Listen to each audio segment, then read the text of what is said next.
They say if you listen closely at night, you can hear them whispering through the walls, screaming in silence, because not everyone who checked in ever checked out.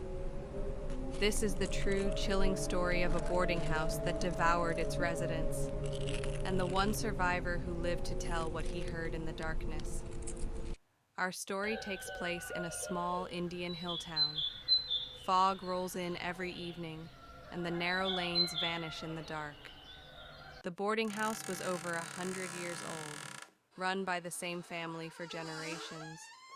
Rahul was a student who moved here for his studies. He couldn't afford expensive hotels, so he rented a tiny room in the boarding house. The walls were damp, the wooden floors creaked, but the price was right. The landlady was a silent, pale woman who handed him the key without meeting his gaze. Rahul lay in bed listening to the wind outside. Then he heard it. A scratching, slow, deliberate, coming from inside the wall. He sat up, heart pounding. Was it rats? But the sound, it was too rhythmic, too human. Then he heard whispering, dozens of voices, all at once. "Get out! He's watching." He fled to the lobby. The landlady sat there, staring at the door. She didn't move. She didn't even blink. The next morning, Rahul told another tenant, an older man named Vinay. Vinay's eyes were hollow. He shook his head slowly. "Don't listen. Don't answer them. That's how they get you."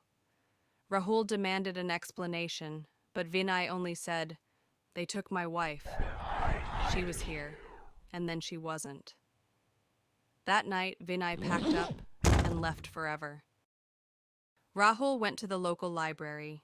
The clerk hesitated before handing him a brittle old newspaper. Headline: Family found dead in boarding house, 1972.